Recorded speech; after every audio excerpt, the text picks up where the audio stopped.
बात बच्चों, जोश जगाना पड़ता है बार बार। अभी देखिए आपके सामने सूर्य भगवान है, उनको कहना पड़ता है क्या कि आपको रोशनी दीजिए, धूप दीजिए? कभी कहना पड़ता है? कभी नहीं कहना पड़ता है।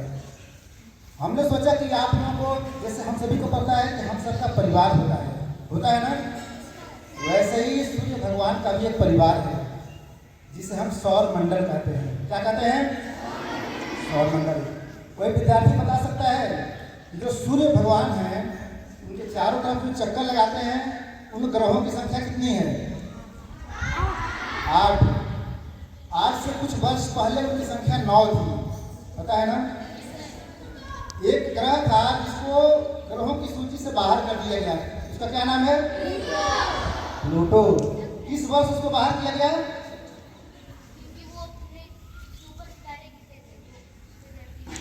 हाँ, कई कारण हैं। उसको 2006 में ग्रहों की सूची से बाहर कर दिया गया। इसलिए बाहर कर दिया गया क्योंकि देखिए हम सब की भी कक्षा है और एक अनुशासन है कि हम सब एक अपनी कक्षा में रहेंगे और अपना काम करेंगे। ग्रहों की भी अपनी कक्षा है और अपनी कक्षा में चलते हैं, लेकिन प्लूटो एक ऐसा ग्रह है और ग्रह था, आज भी वो है, लेकिन ग्रहों की सूची में नहीं है। वो अपनी कक्षा में नहीं रहता था, कभी बुध की कक्षा में चला जाता था, कभी शुक्र में। इसलिए जो खगोल वैज्ञानिक हैं उन लोगों ने उसको ग्रहों की सूची से बाहर कर दिया। तो हमारे सामने बचे ग्रह 8।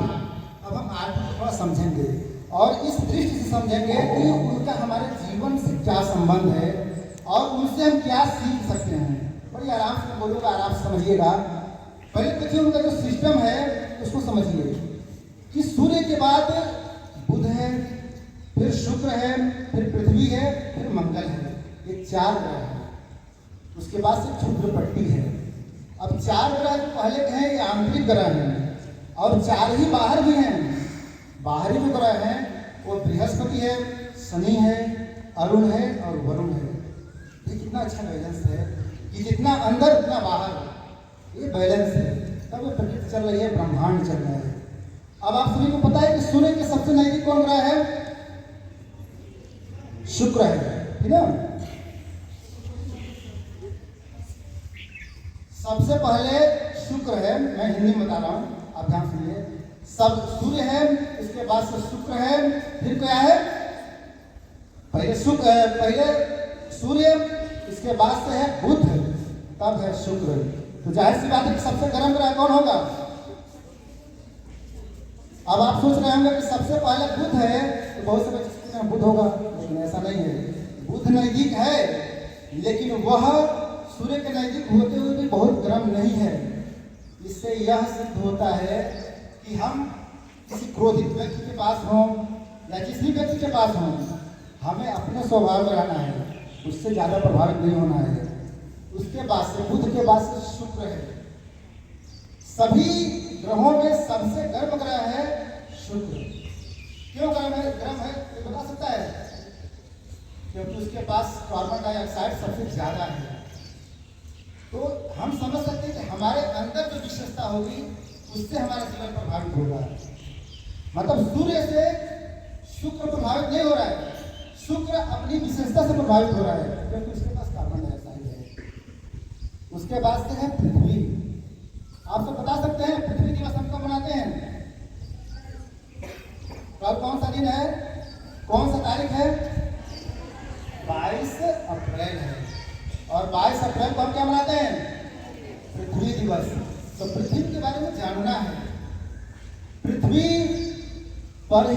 एक ऐसा ग्रह है जिसमें जिंदगी है। और क्यों? क्योंकि इसमें थोड़ा झुकाव है, और जहाँ झुकाव है वही जिंदगी से क्या हुआ? सर दर्द कर रहा है। और साढ़े ठीक है। ये बताइए कितने डिग्री पे झुकी हुई है पृथ्वी?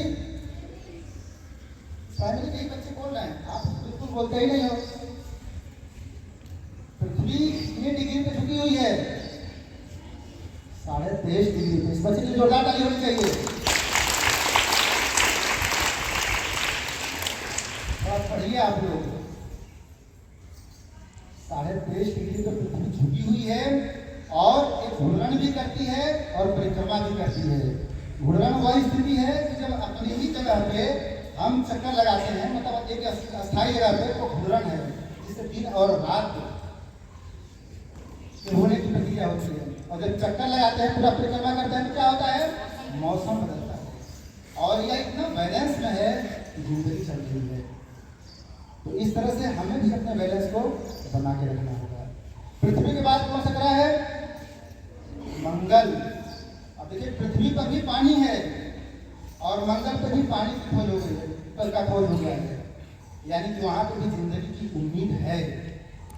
अब हम आते हैं सबसे बाहरी जो ग्रह हैं 4, उनसे थोड़ा सा विमर्श करेंगे। जो बाहरी ग्रह में जो 2 ग्रह हैं, देखिएगा दोनों बड़े ग्रह हैं, एक है बृहस्पति और एक है शनि। एक परिवार